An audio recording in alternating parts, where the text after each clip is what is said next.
My cousin has always disliked me, she got a boyfriend and got really jealous of me, but I figured it wouldn't last long. She ended up not inviting me to the wedding and The wedding invitation came in a cream-colored envelope, with embossed cursive lettering that practically screamed, "This costs more than your rent." As I slid my finger under the seal, I felt a twinge of excitement. Rachel had been planning her wedding for over a year, and her Pinterest boards were practically legendary in our family group chats. The invitation itself was no less extravagant: gold foil edges, an RSVP card with meal options ranging from filet mignon to vegan risotto, and a note about a black tie dress code. Typical Rachel, everything had to be a production. But as I flipped the card over to check the RSVP list, my stomach dropped. "Something wrong?" Sarah asked, glancing up from the kitchen counter where she was peeling an orange. I stared at the names. Emma Hayes +1. Just me. Sarah, my sister, wasn't mentioned. I tried to keep my voice light. "You didn't get an invite?" Sarah's laugh was casual, almost dismissive. "Rachel probably forgot. You know how she is, she probably sent the invites at 2 a.m. after a bottle of rose." I wanted to believe that. But Rachel didn't forget things, especially not when it came to her wedding. She was meticulous to the point of obsession. "I'll text her," Sarah added, popping a slice of orange into her mouth. I waved her off. "No, I'll do it." Rachel picked up on the second ring. "Emma. What's up? Are you as excited as I am about the wedding?" Her voice was syrupy with excitement, but there was an edge to it, like she was bracing herself for a less than enthusiastic response. I forced a laugh. "Of course. The invite looks amazing. Just one thing, I noticed Sarah's name wasn't on there. Was it a mix-up?" There was a pause. Long enough to make me glance at the screen to check if the call had dropped. "Oh," Rachel said finally. "Yeah, about that. We had to keep the guest list really tight. The venue's capacity is smaller than I originally thought." My stomach twisted. It was the kind of excuse that sounded reasonable on the surface, but I knew Rachel too well. She wouldn't have trimmed Sarah from the list unless there was a reason.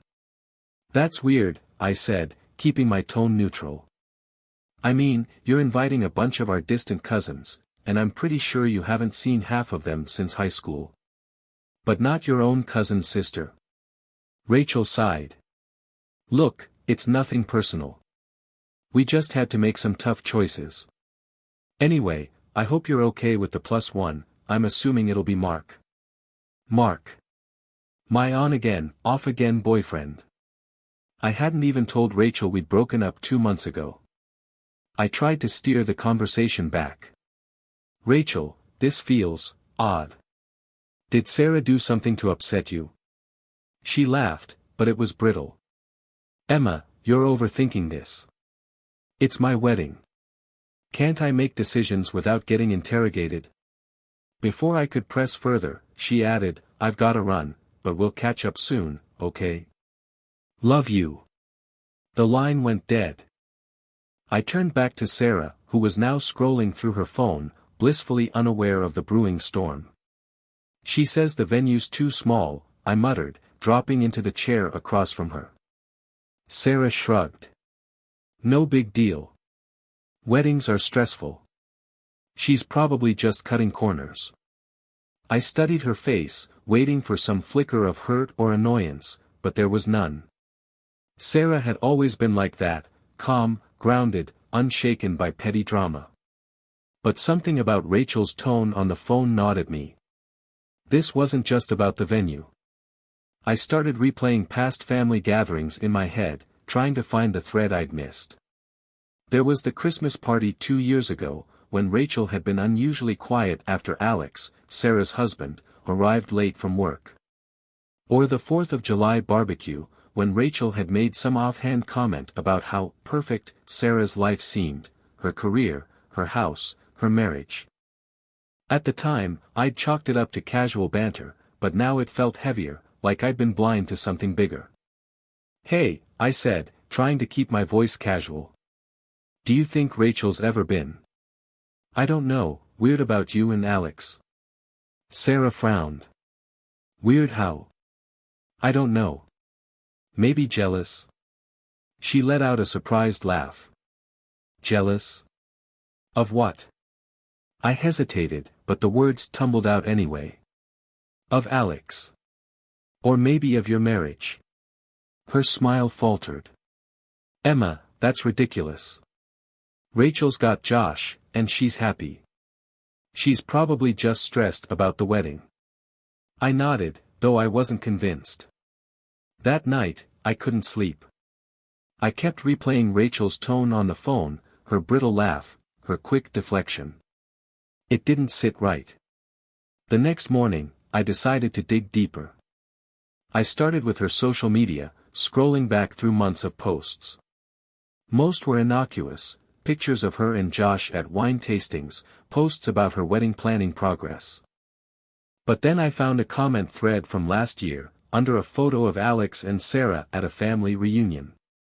One of Rachel's friends had commented, "Sarah and Alex are such a power couple." Rachel's reply, "Yeah, we all get it, they're perfect." It wasn't much, but it felt pointed. As I kept scrolling, I noticed a pattern. Anytime Sarah or Alex were mentioned, Rachel's tone shifted, snarky, passive-aggressive, almost bitter. I didn't know what to do with the pieces I'd gathered, but one thing was clear, this wasn't just about venue capacity. And Rachel's wedding, I realized, wasn't going to be the fairy tale she'd been planning. I wasn't sure what pushed me to drive over to Rachel's apartment that evening. Maybe it was the gnawing guilt that Sarah, ever the peacekeeper, was brushing off something that felt like a direct slap in the face. Or maybe it was my growing suspicion that Rachel's reasons for excluding Sarah weren't as innocent as she claimed. Either way, I found myself standing outside her door with a knot of tension twisting in my stomach. Rachel answered the door in sweatpants and a loose t-shirt, her makeup-free face a stark contrast to the polished Instagram persona she usually projected. She looked surprised to see me. "Emma? What are you doing here?" I held up a bottle of wine, hoping to appear more casual than I felt. "Thought we could talk." Her eyes flicked to the bottle, then back to me. "Sure. Come in." The apartment smelled faintly of candles and takeout. Rachel gestured for me to sit on the couch as she grabbed 2 glasses from the kitchen. When she returned, I decided not to waste time. "Rachel," I began, swirling the wine in my glass, "I can't stop thinking about the guest list thing." She groaned, sinking into the armchair opposite me. "Emma, we already talked about this." "Not really," I countered. "You dodged my question. Why isn't Sarah invited? And don't tell me it's because of the venue size again." Rachel's jaw tightened. "You're making this a bigger deal than it is." "Am I? Because it feels like there's something you're not telling me." For a moment, she said nothing, just stared at the wine glass in her hand. Finally, she sighed. "Fine. You want the truth?" I nodded, bracing myself. "It's Sarah's husband. Alex." Her words hung in the air, and for a second, I thought I'd misheard her. "What about Alex?" Rachel's cheeks flushed, and she suddenly looked like a petulant teenager. "He's distracting. Every time he's around, it's like the whole room revolves around him. People fawn over him, women flirt with him, even married ones. He's just too much."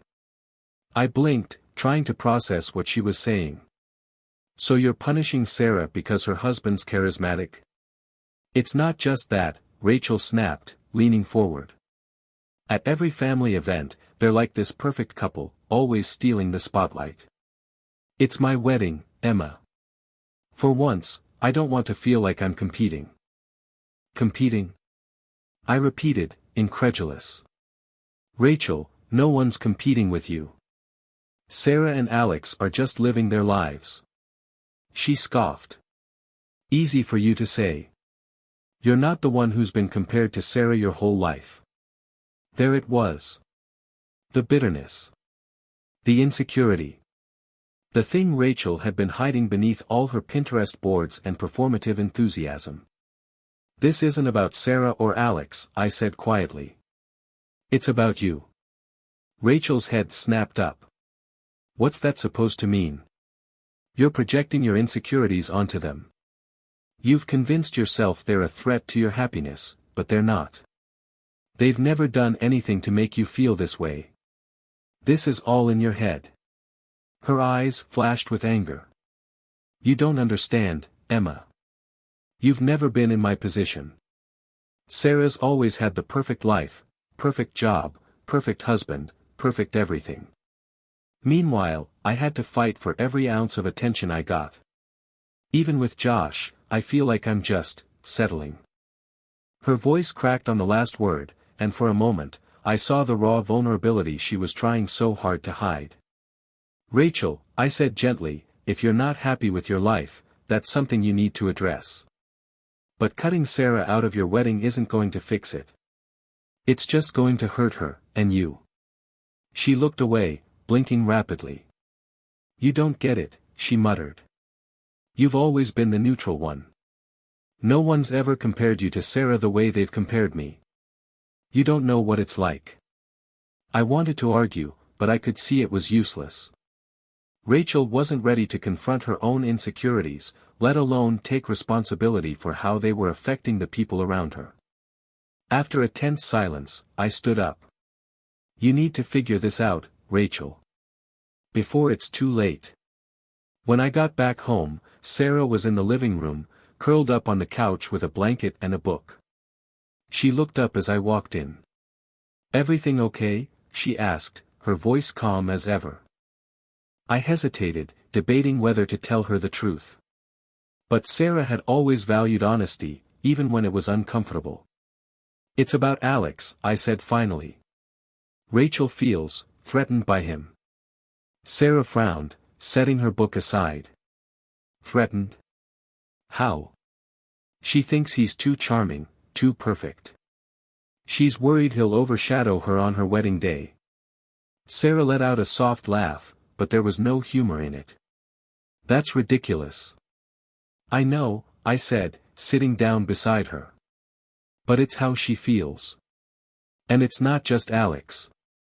She's been comparing herself to you for years. Sarah sighed, running a hand through her hair. I never wanted to compete with Rachel.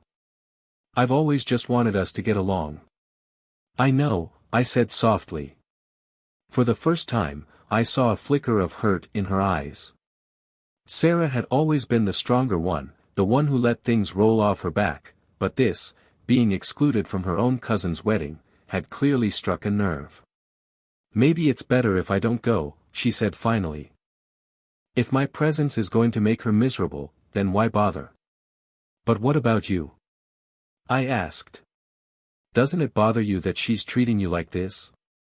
Sarah shrugged, but her expression was tight. What am I supposed to do? Force her to invite me? That's not who I am. I nodded, even though her answer didn't sit right with me. As Sarah went back to her book, I couldn't shake the feeling that this was far from over. I didn't consider myself a detective, but Rachel's reaction left me with too many questions to ignore. Sarah might have been content to let things slide, but I wasn't. If there was more to this story, and my gut told me there was, I needed to figure it out. A few days later, I called Dana, one of Rachel's closest friends. Dana and I weren't particularly close, but she had a reputation for oversharing after a couple of glasses of wine. Emma, hey. Dana said when she picked up. What's up? Not much, I said, keeping my tone light. I was just thinking about Rachel's wedding and how I haven't seen you in forever. We should catch up. Absolutely, she said, sounding genuinely enthusiastic. Want to grab coffee tomorrow? Actually, I was thinking about tonight, I suggested. Wine at my place. By 8 p.m., Dana was perched on my couch, sipping her second glass of Chardonnay and recounting the drama of her latest Tinder date. I let her talk, chiming in with a few well-placed comments to keep her comfortable. Finally, I steered the conversation toward Rachel. "She must be so stressed with the wedding coming up," I said casually. Dana rolled her eyes. "You have no idea. She's been venting non-stop. I think Josh's head would explode if he knew half the stuff she says about him." "What kind of stuff?" I asked, leaning in. Dana hesitated, glancing at her wine glass. "Oh, you know, just doubts." I raised an eyebrow. "Doubts? About getting married?" She sighed. "Not exactly. It's more like, she's worried he doesn't measure up. Rachel's always had this thing about feeling second best. I guess Josh doesn't help much with that." That wasn't entirely surprising. Rachel's insecurities were no secret, but Dana's comment sparked a new line of questioning. "What about Sarah?" I asked, keeping my tone innocent. "I feel like Rachel's been weird around her lately." Dana gave me a sharp look, like she was trying to gauge how much I already knew. "Well, Sarah's kind of a sore spot," she admitted. "Not that it's her fault or anything. It's more about Alex." My stomach tightened. "What about him?" Dana hesitated again, clearly debating whether to spill the beans. Finally, she sighed. "Okay, you didn't hear this from me, but Rachel used to have a crush on Alex. Like, a serious one." I blinked, caught off guard. "Wait, what?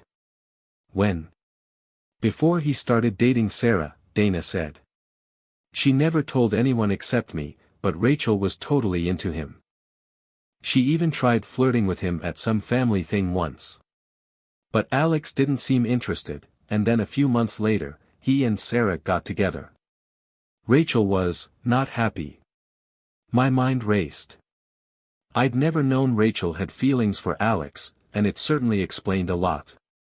The passive-aggressive comments, the exclusion from the wedding, it all pointed to jealousy that had festered over the years. "Does Josh know about this?" I asked. Dana shook her head. "God, no.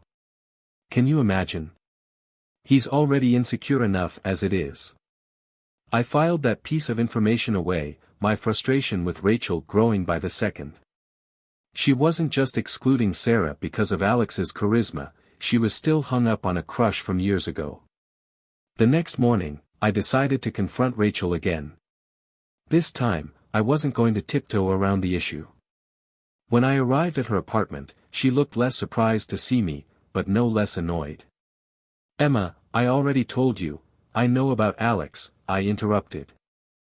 Her eyes widened, and for a moment, I thought she might try to deny it. But then her shoulders slumped, and she let out a bitter laugh. "Dana," she said, shaking her head. "Why didn't you just tell me?" I asked. "Instead of lying about the guest list." "Because it's embarrassing, okay," she snapped. "Do you know how humiliating it was to watch him pick Sarah over me? And then to see them waltzing into every family event like they're the golden couple. It's like the universe loves to rub it in my face." I stared at her, struggling to reconcile the Rachel I thought I knew with the one standing in front of me. "That was years ago," I said finally. "You're engaged now, Rachel. You have Josh. Why does this even matter anymore?" "It shouldn't," she admitted, her voice trembling. "But it does. Every time I see Alex, it's like this stupid, childish part of me comes back. And it's not just about him, it's about Sarah, too. She's always been the one everyone admires, the one who gets everything without even trying. I can't deal with it." I took a deep breath, trying to tamp down my frustration. "Rachel, do you hear yourself? You're sabotaging your own wedding because of insecurities you refuse to let go of. Do you really think cutting Sarah out is going to make you feel better?" She didn't answer, her gaze fixed on the floor. "Josh deserves to know the truth," I added, and her head snapped up. You wouldn't, she said, her voice sharp with panic. Then fix this, I said firmly. Invite Sarah to the wedding. Apologize to her. Stop making her and Alex the scapegoats for your own issues. Rachel opened her mouth to argue, but then she seemed to deflate, her shoulders slumping. I don't know if I can. You can, I said, softening my tone. You just have to want to. Back home, I recounted the conversation to Sarah. She listened quietly, her expression unreadable. Do you think she'll actually invite me? She asked when I finished. I don't know, I admitted. But I made it clear that this isn't something she can ignore. Sarah nodded, but I could see the disappointment in her eyes. For the first time, I realized how much Rachel's actions had hurt her, not because Sarah cared about the wedding, but because she'd always thought of Rachel as family, someone who would have her back no matter what. I guess we'll see, Sarah said finally, her voice tinged with resignation. I nodded, but deep down, I wasn't sure Rachel was capable of the self-reflection it would take to fix this. And if she didn't, I knew things between her and Sarah might never be the same. The days leading up to Rachel's wedding passed in tense silence. Sarah remained outwardly calm, brushing off the topic whenever I brought it up, but I knew her too well. Her resilience masked a quiet hurt. She wasn't angry, Sarah rarely got angry, but the betrayal had left a mark. As for Rachel, I hadn't heard from her since our confrontation. I assumed she was wrestling with whether to swallow her pride or double down on her decision. Knowing her, I braced for the latter. It wasn't until the Thursday before the wedding that things came to a head. I was at work grading essays when my phone buzzed with a text from Rachel. Rachel, I invited Sarah. Don't make this a thing, okay? I stared at the screen, my initial relief tempered by frustration at her begrudging tone. Even when trying to make amends, Rachel couldn't help but make it about herself. That evening, I went straight to Sarah's house. She greeted me at the door in her usual casual style, jeans, a loose sweater, and her hair tied up in a messy bun. Alex was in the living room, playing fetch with their golden retriever, Scout. What's up? Sarah asked, stepping aside to let me in. She invited you, I said without preamble. Sarah's brows knit together. Rachel? I nodded. I got a text from her this afternoon. She said you're on the guest list now. Sarah leaned against the doorframe, crossing her arms. That's unexpected. Do you want to go? I asked. She sighed, glancing toward the living room where Alex was laughing as Scout eagerly retrieved a tennis ball. Honestly, I don't know. It feels like an afterthought, like she only invited me because you guilt her into it. She probably did, I admitted. But it's still a chance to mend things. If you don't go, it might just make everything worse. Sarah didn't respond immediately. Instead, she walked over to Alex and sat beside him on the couch, resting her head on his shoulder. What do you think? She asked him. Alex set the tennis ball aside and wrapped an arm around her. I think you should do whatever makes you feel comfortable. But if you ask me, I don't think Rachel deserves you going out of your way for her. Sarah tilted her head up to look at him, a small smile playing on her lips. You always know how to make things simple. Hey, it's a gift, he said with a wink. Watching them, I understood why Rachel felt the way she did. Alex had a natural charm that drew people in, and Sarah's confidence only amplified their dynamic. They weren't trying to be a power couple, they just were. I'll think about it, Sarah said finally, turning back to me. The wedding day arrived cloudy and cold, a rare dreary day in May. I had a pit in my stomach as I got ready, half expecting Sarah to text me at the last minute saying she wasn't going. But an hour before I left, a message popped up on my screen, Sarah, we're coming. When I arrived at the venue, a sprawling estate on the outskirts of town, Rachel's anxiety was palpable. She was in the bridal suite, pacing back and forth in her wedding dress while her bridesmaids fussed over last-minute details. Emma, she exclaimed when she saw me, forcing a wide smile. You look great. You too, I said, trying to match her energy. But as I got closer, I could see the cracks in her facade. Her hands were trembling, and her smile didn't quite reach her eyes. Is Sarah coming? She asked, her voice tight. She is, I confirmed. Rachel nodded, but I could see the tension in her jaw. Are you okay? I asked cautiously. I'm fine, she said quickly. It's just. I don't want any drama today, okay? There won't be, I assured her, though I wasn't entirely convinced. The ceremony went off without a hitch. Rachel and Josh exchanged vows under a canopy of white roses, and for a brief moment, the tension melted away.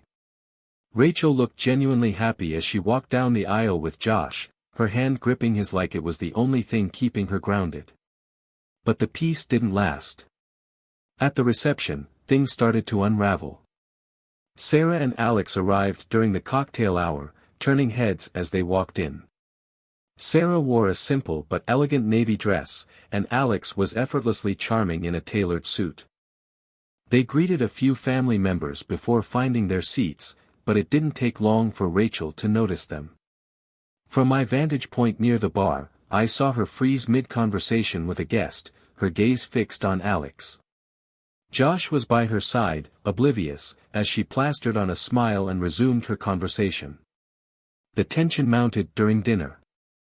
Rachel barely acknowledged Sarah and Alex, and when Alex made a toast congratulating the happy couple, her expression was unreadable.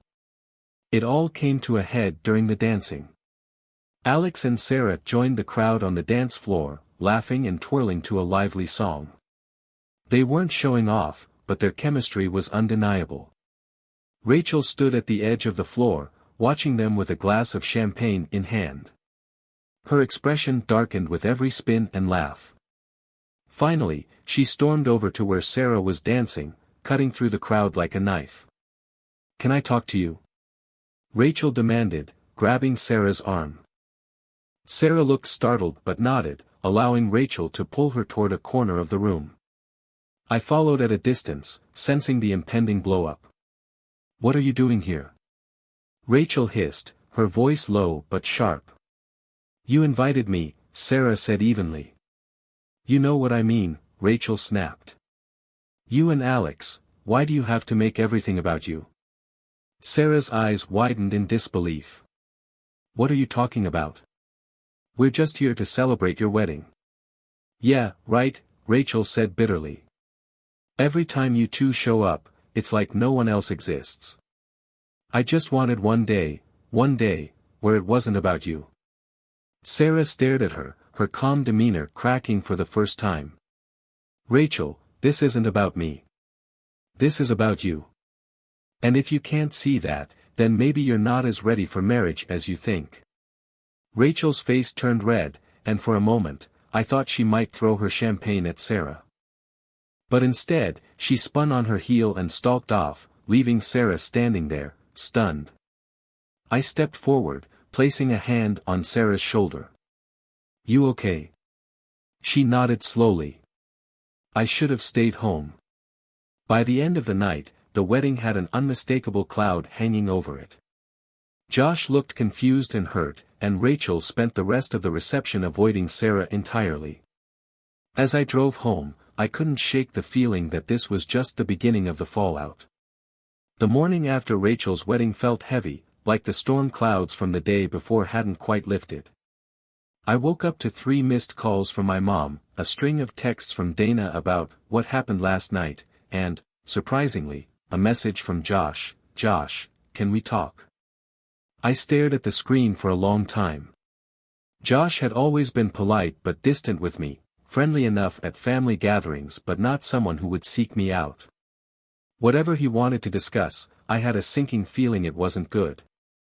When I met Josh at a quiet cafe that afternoon, he looked tired. His suit from the night before had been replaced with jeans and a hoodie, and his eyes were bloodshot, like he hadn't slept. Thanks for meeting me, he said, stirring his coffee absent-mindedly.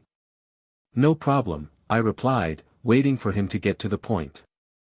He hesitated before speaking. Did something happen between Rachel and Sarah last night? I blinked, unsure how much he knew. Why do you ask? Because Rachel barely spoke to me after the ceremony, he said, his voice heavy. And when I asked her what was wrong, she just kept saying Sarah shouldn't have come. That it ruined everything. I sighed, choosing my words carefully. Look, Josh, this has been brewing for a while. Rachel has some unresolved issues with Sarah, and I think last night brought them to the surface.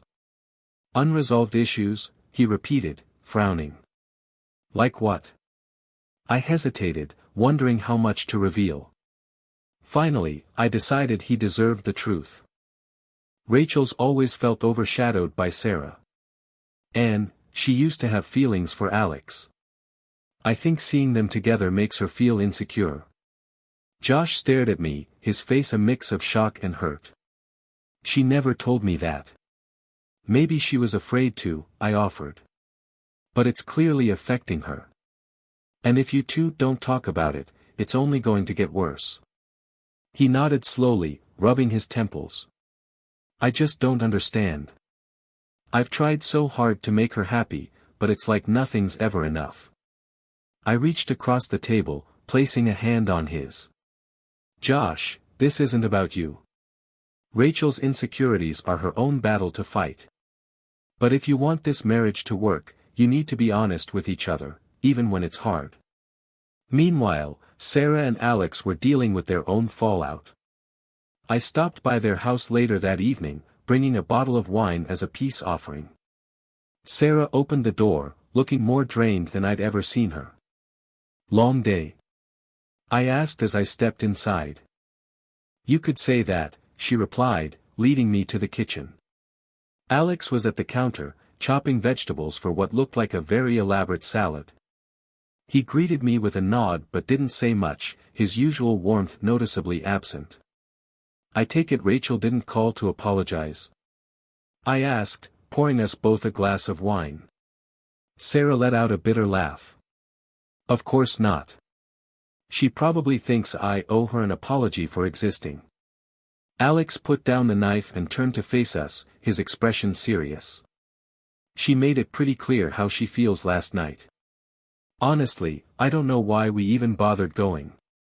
You went because you're good people, I said, trying to lighten the mood. Alex didn't smile. Maybe. But I'm starting to think that was a mistake. Sarah placed a hand on his arm, her touch grounding him. It's not your fault, Alex. Rachel's issues go way beyond us. He sighed, his shoulders slumping. I just hate seeing her drag you into it. You don't deserve that. Neither does Josh, I added, earning a sharp look from Alex. What do you mean? Sarah asked.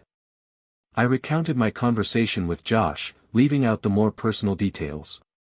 By the time I finished, Sarah looked thoughtful, while Alex looked even more frustrated. So, let me get this straight, Alex said, crossing his arms. Rachel's been harboring some teenage crush on me for years, and now she's taking it out on Sarah? That's ridiculous. It is, I agreed. But it's also her reality. And until she faces it, this cycle is just going to keep repeating. Sarah sighed, swirling the wine in her glass. I feel bad for Josh. He's a good guy. But if Rachel doesn't deal with her issues, their marriage is doomed. Her words hung in the air, heavy with truth.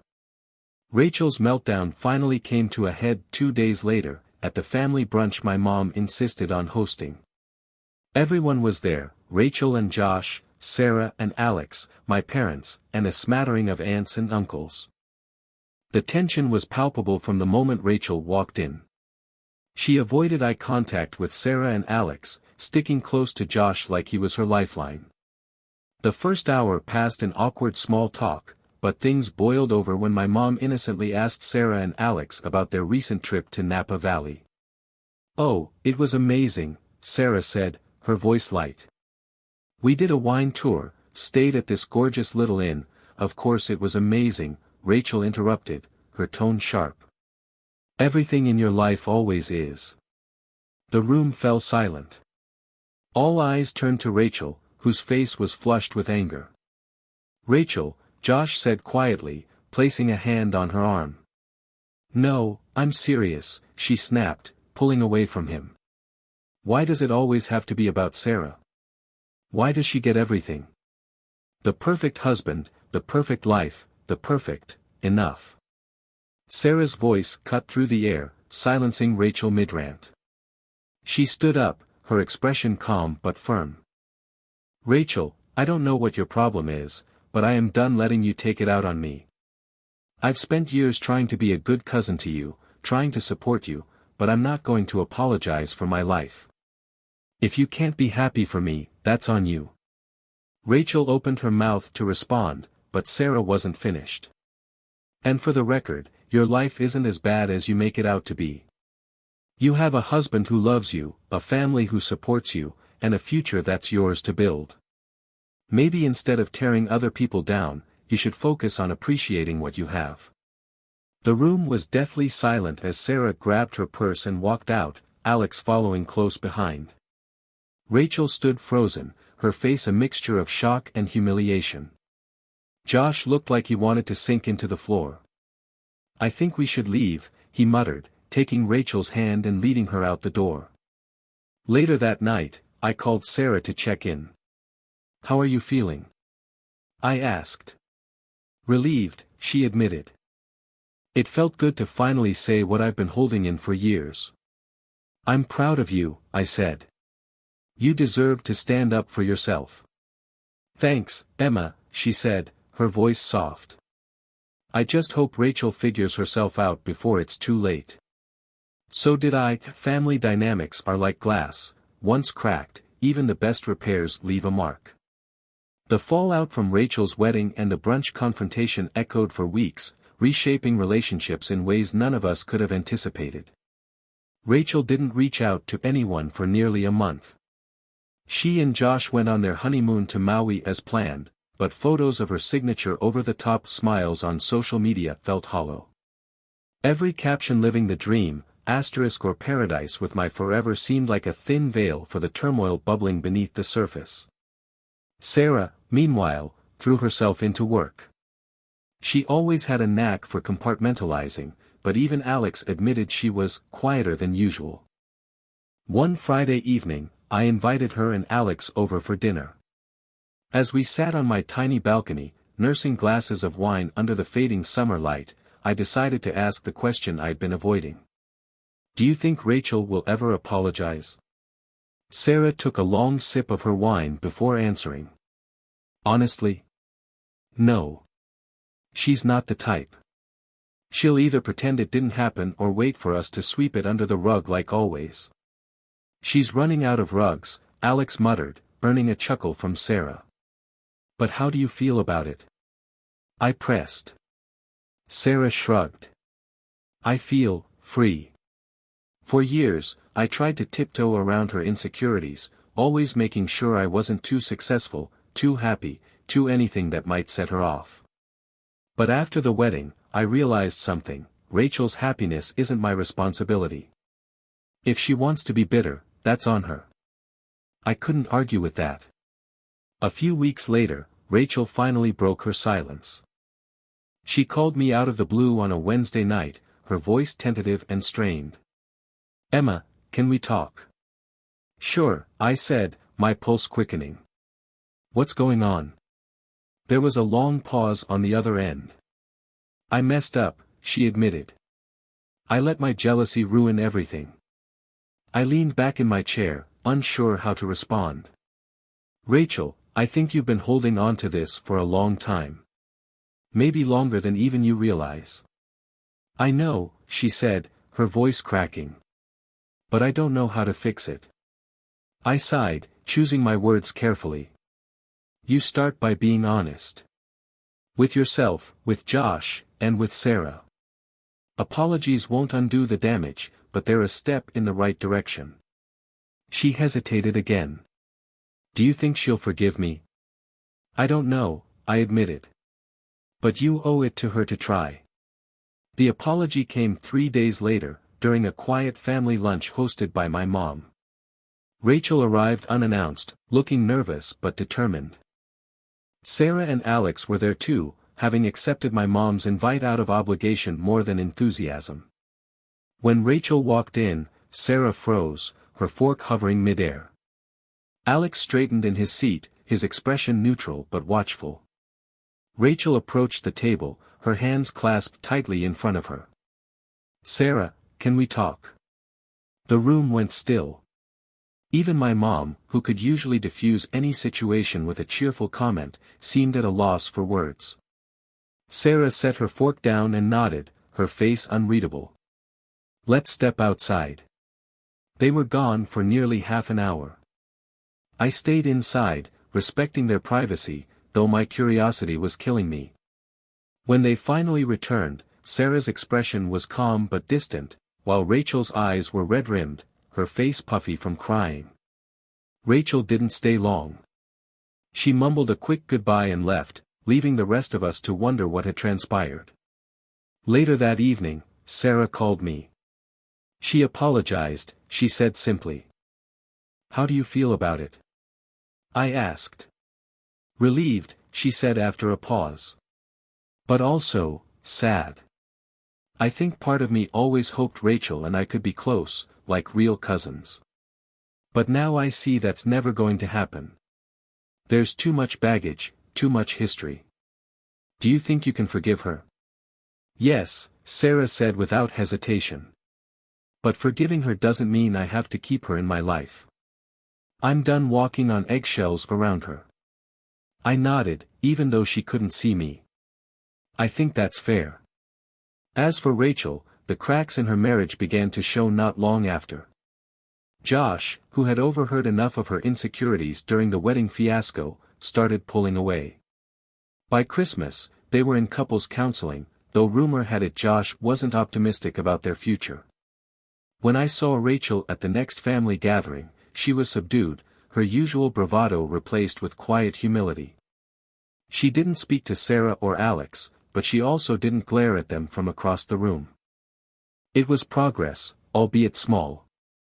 Months later, as I sat with Sarah and Alex in their backyard, watching Scout chase fireflies, I realized how much had changed. The wedding had shattered our family's fragile equilibrium, but maybe that was a good thing. "Do you think Rachel will ever figure herself out?" I asked. Sarah shrugged, leaning back in her chair. "Maybe. But if she doesn't, that's her journey. I've got my own to focus on." Alex raised his glass. "Here's to that." As I clinked my glass against theirs, I felt a sense of closure. The drama, the jealousy, the pain, it would always be part of our story. But it didn't have to define us.